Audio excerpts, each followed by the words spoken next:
오늘 저와 여러분들에게 주시는 하나님의 말씀은 빌립보서 1장 20절로 21절 말씀입니다. 우리 함께 보도록 하겠습니다. 나의 간절한 기대와 소망을 따라 아무 일에든지 부끄러워하지 아니하고 지금도 전과 같이 온전히 담대하여 살든지 죽든지 내 몸에서 그리스도가 존귀하게 되게 하려 하나니 이는 내게 사는 것이 그리스도니 죽는 것도 유익함이라. 아멘.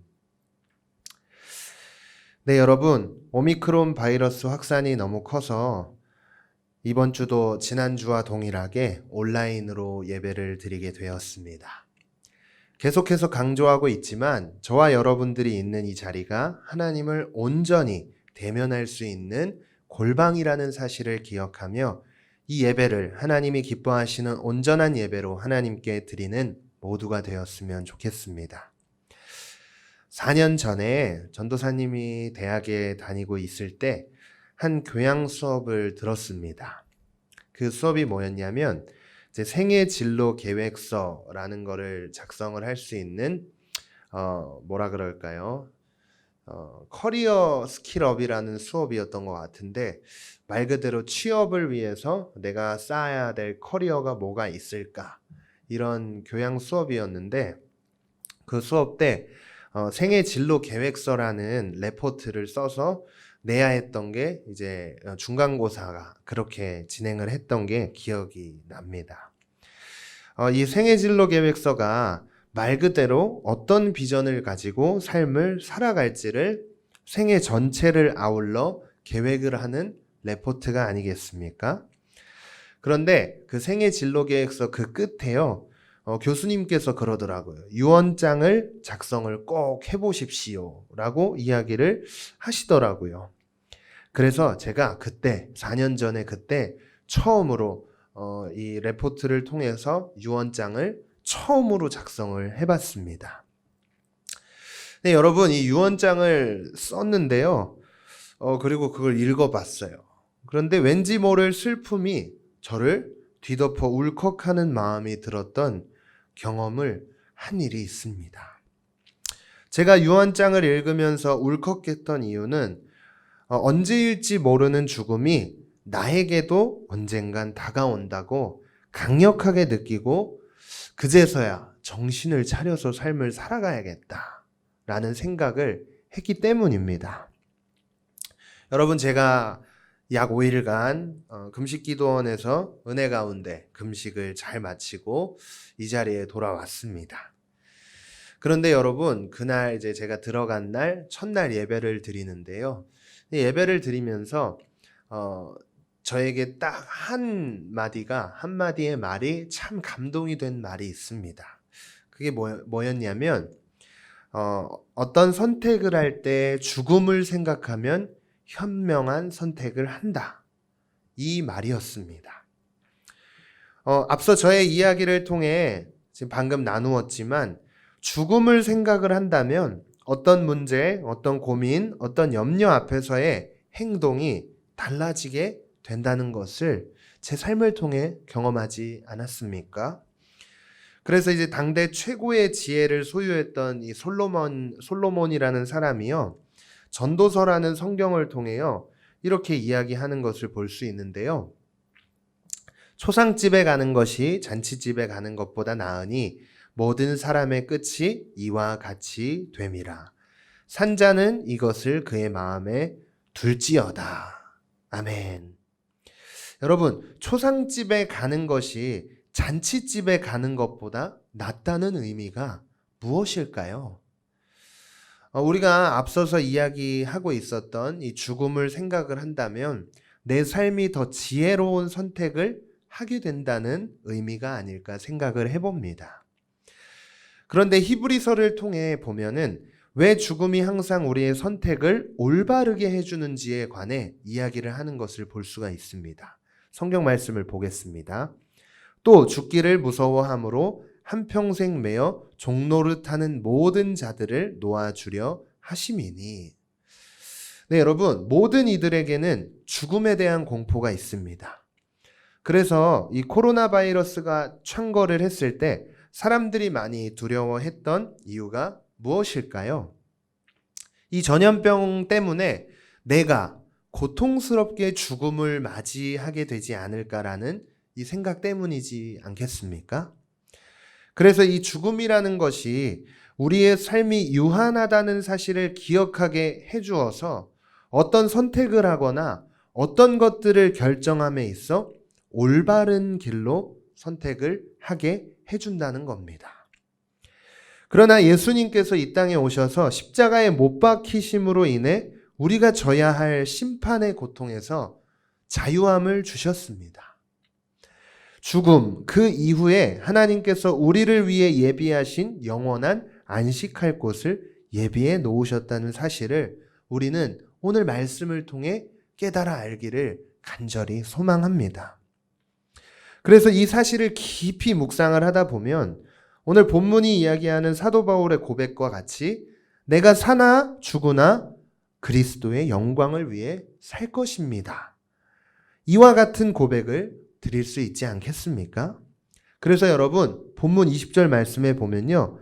나의 간절한 기대와 소망을 따라 아무 일에든지 부끄러워하지 아니하고 지금도 전과 같이 온전히 담대하여 살든지 죽든지 내 몸에서 그리스도가 존귀하게 되게 하려 하나니. 여러분 이 고백을 드릴 때 사도 바울은요 감옥에 있었습니다. 그럼에도 불구하고 그의 고백을 보았을 때 그는 어떤 확신이 있었어요. 어떤 확신이냐면 바로 내 삶의 존재 이유와 목적이 그리스도를 존귀하게 하는 것에 있다는 확신을 가지고 있었다는 겁니다. 옥에 갇혀 자신이 죽을지도 모르는 상황 속에서 죽음의 공포를 뛰어넘어 이런 신앙을 고백할 수 있었던 그 원동력, 그게 어디에 있었을까요? 오늘 본문 21절 말씀을 통해 보면 조금은 그 해답을 주는 듯합니다. 보겠습니다. 이는 내게 사는 것은 그리스도니 죽는 것도 유익함이라. 네, 여러분 이 말씀을 제가 묵상을 하면서 사도 바울 그에게 영원히 안식할 수 있는 그곳을 사모했던 마음이 보여지는 듯 합니다. 삶이 힘들어서 죽지 못해 산다고 말을 하는 사람들을 때때로 보게 되죠. 그런데 여러분, 사실 그렇게 죽음을 그렇게 간절하게 원하는 사람들도요, 죽음의 공포가 그를 뒤덮게 된다면 모든 인간들과 마찬가지로 그 두려움에 사로잡히게 됩니다. 그러나 오늘 본문을 통해 본다면 사도 바울은 죽음의 공포가 찾아오기 딱 좋은 그런 상황임에도 불구하고 그의 고백을 통해 보았을 때 그런 공포감은 물론 어떤 두려움도 찾을 수가 없는 것 같습니다. 저와 여러분들이 가진 신앙이 이 사도 바울과 같은 신앙이 되어야 할 줄 믿습니다. 사랑하는 여러분, 우리가 살아있든지 죽든지 우리를 위해 예비하신 저 천국을 소망하며 오직 그리스도의 영광과 기쁨을 위해 삶을 살아가야 함을 결코 잊지 마십시오. 확진자가요, 연일 10만 명을 뛰어넘고 있어요. 그래서 두려움이 우리의 마음을 사로잡습니다. 더 위험한 것은 뭐냐면 그 두려움 때문에 우리가 그리스도인으로서 삶의 가장 근본적인 존재 이유와 목적을 잃어버리게 한다는 것입니다. 그래서 바울의 영적인 아들이었던 이 디모데는요, 사도 바울이 옥에 갇혔어요. 자신의 영적 아버지 사도 바울이 옥에 갇혔습니다. 그래서 사도 바울이 옥에 갇히니까 사도 바울을 통해서 나에게까지 저 고난이 타고 들어오면 어떻게 될까? 내가 믿고 의지하고 내 멘토였던 사도 바울이 옥에 갇혀버렸네. 내 사역은 이제 어떡하지? 이런 고민과 걱정 속에서요, 두려움에 떨고 있는 모습을 말씀을 통해 찾을 수가 있습니다. 그때 사도 바울은요, 그 옥에 있는 가운데서 이 영적인 아들 디모데에게 뭐라고 이야기를 하냐면요, 디모데후서 1장 7절에 보면 하나님이 우리에게 주신 것은 두려워하는 마음이 아니요 오직 능력과 사랑과 절제하는 마음이니. 야, 디모데야, 두려워하지 마라. 하나님이 주시는 마음은 결코 두려움이 아니다. 여러분, 저와 여러분들이 이 땅을 살아가면서요, 하나님이 원하시는 것이 뭐냐면 이 두려움, 죽음에 대한 공포, 어떤 두려움, 이 두려움에 사로잡히지 않는 것입니다. 우리가 아까 히브리서 말씀을 통해 보았듯이 예수님께서 이 땅에 오셔서 십자가를 지신 이유는 이 두려움을 끊어내시고자 오셨다는 사실을 꼭 기억하십시오. 오직 이 십자가의 사랑을 기억할 때 십자가에서 흘리신 그 보혈의 피가 하나님과의 막혔던 관계를 화평케 하심으로 우리가 저 영원한 천국에서 죽음 이후에 가장 평안한 안식 속에 들어가게 된다는 사실을 깊이 묵상할 때 이런 두려움으로부터 자유함을 얻을 뿐만 아니라 이 사도 바울의 고백처럼, 오늘 본문의 고백처럼 내가 살든지 내가 죽든지 주님만을 위해 이 삶을 살아가겠습니다 라는 이 신앙 고백을 드리게 되는 줄 믿습니다. 그리고 우리가 또 생각해야 할 것은요, 그렇다면 아직 우리가 죽지 않고 이 땅에서 머물고 있는 이유가 무엇인가 입니다. 사도 바울은 그 옥에서요, 죽음의 공포에서 떨고 있었던 디모데를 향해 이렇게 권면을 하는데요. 하나님이 우리를 구원하사 거룩하신 소명으로 부르심은 우리의 행위대로 하심이 아니요 오직 자기의 뜻과 영원 전부터 그리스도 예수 안에서 우리에게 주신 은혜대로 하심이라. 여러분, 이 말씀을 잘 보세요. 하나님의 부르심, 곧 우리에게 맡기신 이 땅에서의 임무가 아직 끝나지 않았기 때문에 저와 여러분들이 이 세상 속에 존재하고 있다는 겁니다. 그래서 오늘 본문에서 사도 바울이 내가 살든지 내가 죽든지 그리스도만을 존귀하게 한다는 고백 속에 어떤 게 있냐면 이 땅에서의 사명이 다 끝나면 하나님께서 나를 당신의 영원한 그 나라로 부르실 것이라는 그 믿음이 있었다는 사실을 알게 되는 것입니다. 여러분, 우리가 살든지 죽든지 그리스도를 존귀하게 하는 이 사명이 아직 끝나지 않았기 때문에 저와 여러분들이 이 땅에 존재하게 됨을 기억해야 합니다. 그래서 이 땅을 살아가는 동안 고난의 연속이에요. 고난이 찾아와요. 네, 짜증나요. 고난이 찾아온단 말이에요. 그런데 이 고난의 연속이고 고난이 찾아오는 이유가 뭐냐면 이 사명을 이루기 위한 어떤 훈련의 과정이라는 것을 알아야 합니다. 현재 비대면으로 온라인으로 이 예배를 드리면서 예배당에 가지 못해 안타까운 마음으로 이 예배를 드리고 계신 분이 얼마나 계십니까? 이 사명을 이루기 위해서는 제가 여러분들에게 항상 말씀을 드리지만 예배를 통해 주시는 이 하나님의 은혜로 이 사명을 온전하게 이룰 수 있다는 사실을 꼭 기억합시다. 그러나 우리가 이 예배를 대하는 태도, 예배를 드리는 자세를 보기만 해도 이 땅에서 존재하고 있는 가장 근본적이며 본질적인 이유를 깨닫고 또 소유하고 있는지 알 수 있게 해준다는 사실을 우리가 말씀을 통해 알 수가 있습니다. 여러분, 오늘 이 말씀을 듣고 계시는 저와 여러분들은 코로나로 인해 예배가 예배답지 않은 시대를 살아가고 있습니다. 그래서 우리의 신앙이 침체될 뿐만 아니라 왜곡까지 되어지는 그런 어두운 시대를 살아가고 있습니다.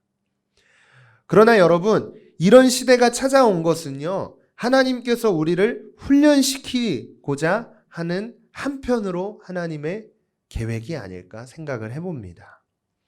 그렇기 때문에 이 훈련을 온전하게 승리하기 위해 우리가 있는 그 자리, 여러분들이 계신 그곳, 그 골방에서 하나님을 대면하셔야 됩니다. 코로나 바이러스, 이 오미크론으로 사회와 경제 그리고 정치 전 세계가 흔들릴 수 있고 무너질 수 있습니다. 그러나 여러분, 잊지 마십시오.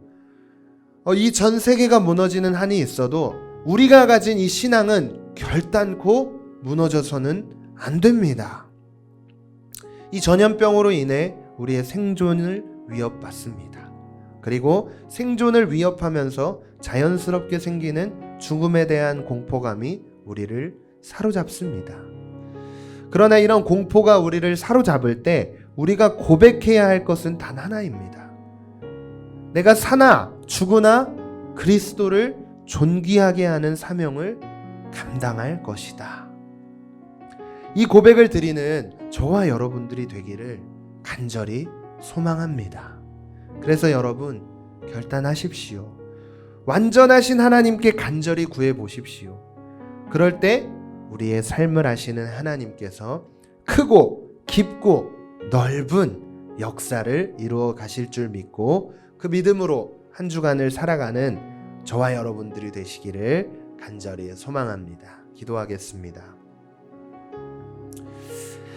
아버지 하나님 감사합니다. 오늘도 온라인으로 예배를 드리지만 우리에게 있는 자리에 골방에서 말씀을 듣게 하시고 그리고 하나님께서 우리에게 당신의 마음을 이 말씀을 통해 부어주셨습니다. 이 말씀 앞에 결단할 수 있는 은혜를 부어주시고 우리의 삶이 곤고하고 힘들고 또 오미크론이라는 중대한 상황 속에 있습니다. 그런 와중에 우리가 지켜야 할 것은 내가 살든지 죽든지 그리스도를 존귀하게 하는 사명이 아직 우리에게 있다는 사실, 그 사실을 깊이 깨달아 아는 것, 그것인 줄 믿사오니 하나님 오늘 말씀을 통해 이 말씀을 정말 내 마음판에 깊이 새기며 삶을 온전하게 살아낼 수 있는 우리가 되도록 주님 붙들어 주시옵소서. 각자의 처소에서 예배드리고 있습니다. 그 예배를 하나님 기뻐 흠양하여 주시고 하나님이 원하시는 삶이 되도록 주여 은혜를 충만하게 부어 주시옵소서. 감사드리며 예수님 이름으로 기도했습니다. 아멘.